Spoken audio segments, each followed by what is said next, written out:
big question in life is, what is physics? Physics is the study of naturally occurring events that we witness every day. In today's video, I will be applying physics to things that you find in the playground. The first playground equipment I will apply physics is to simply find the coefficient of a slide. All you see in this video is a person sliding down a slide. But let's go further and find the coefficient of friction of this person. The first thing we need to do is draw our forces out and figure out what we have and what we need to find. We know that Brooke weighs 178 pounds, which when converted to kilograms is 80.739 kilograms. And we know the length of our slide is 2.9972 meters. And we know the height of our slide is 1.8288 meters. And to calculate final velocity, I timed from point A to point B, which is the length of our slide. And then I applied distance over time to find our velocity. The result came out to 1.1 meters per second. Now when we apply our forces, our mg is split up into mg sine and mg cosine to compensate for the x and y axis. And our friction force is opposite of that to the mg sine theta. We then sum the forces of x and we sum the forces of y, and then plug y into x. From here we can cancel out the m, and this leaves g sine theta minus ug cosine theta. We then put u on a side by itself and substitute our variables to solve for the coefficient of friction. And the coefficient of Brooke sliding down the slide is 0.30. The next playground equipment that I'll apply physics to is to find the velocity of Brooke leaving a swing, at the same time finding his trajectory and where he will land. The first part of this experiment is to figure out our knowns and our unknowns. We know the length of the swing is 2.032 meters. The mass of Brooke is 80.739 kilograms. The angle at which he leaves the swing is 45 degrees, and the height that the swing is off the ground is 0.62865 meters.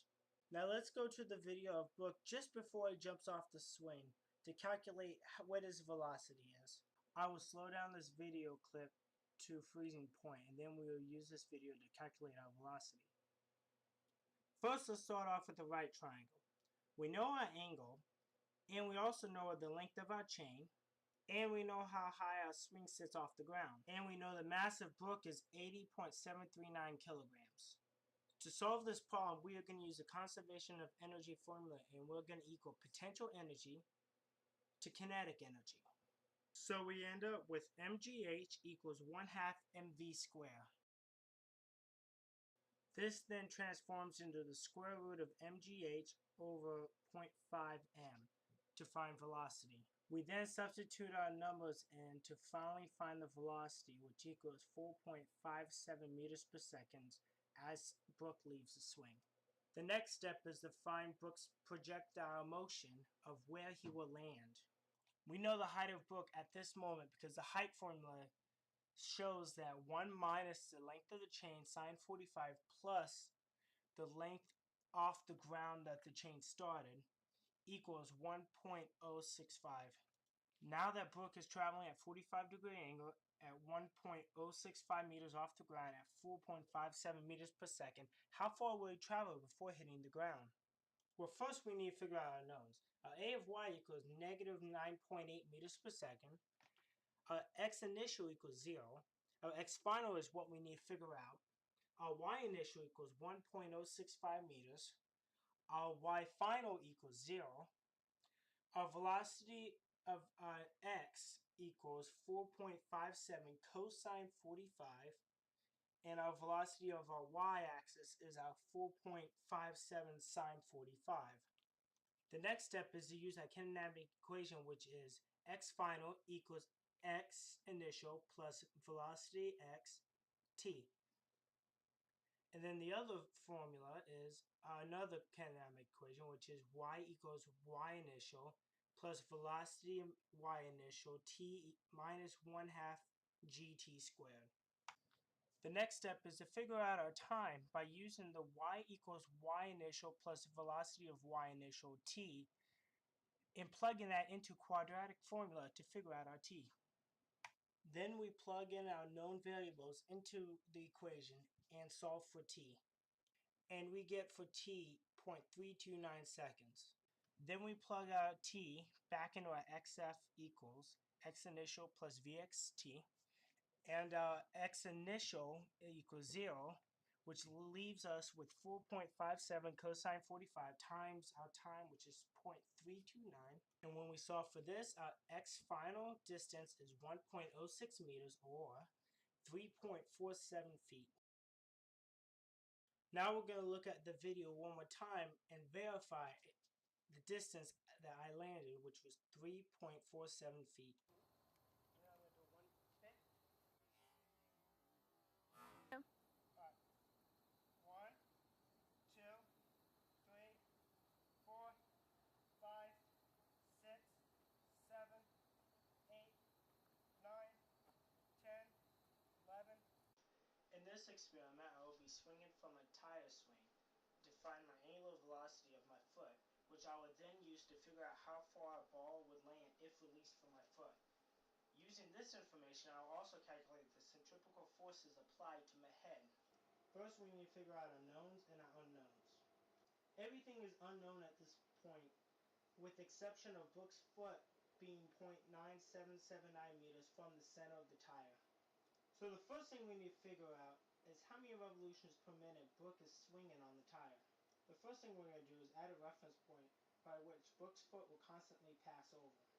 Now we're going to count how long it takes for Brooks' foot to pass the smiley face 2 times.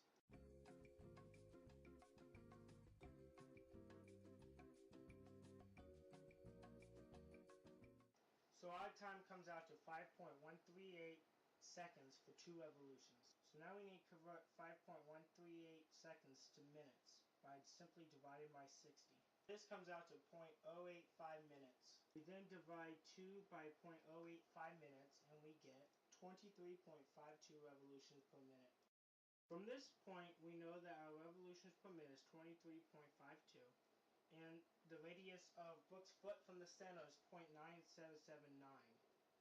From here we use the formula V equals R times W, well W equals RPM times 0.10472.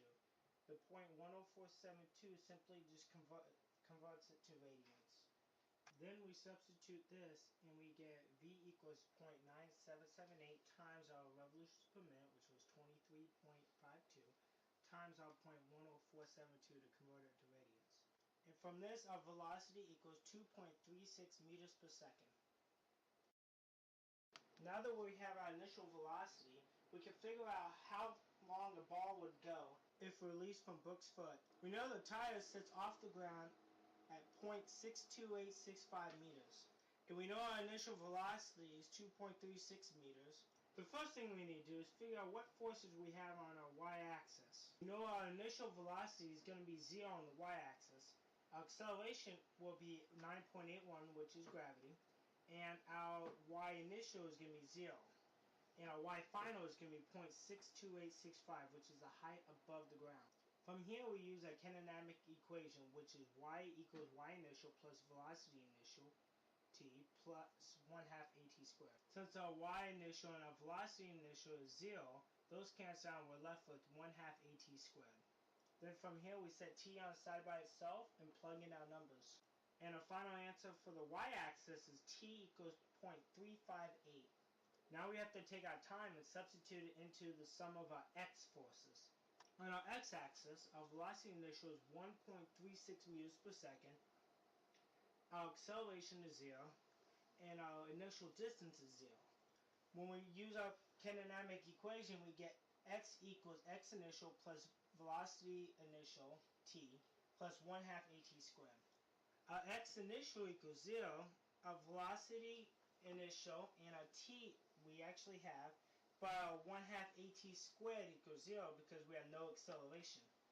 So once we plug in our formulas, we get x equals 2.36 times 0.358. And for our final answer, we get x equals 0.8448 meters, or 2.77 feet. Now we're going to figure out how much centripetal force is on Brooks' head, which is 4.53 kilograms and 0.381 meters from the center of the tire. From here, we're going to simply apply Newton's second law, which is force equals mass times acceleration. Our acceleration is rw squared, and the w is our angular velocity, which was 2.36. So our final output is F equals mrw squared. We then plug in our variables, and we figure out our answer comes out to 96.127 newtons of force on acting on Book's head, which is about 20-ish pounds of force. The last lab is called the never-ending fall. In this lab, Book will jump approximately 2.2352 meters, and we will calculate his velocity just before he hits the ground. So first, let's watch this video of Book jumping this high distance.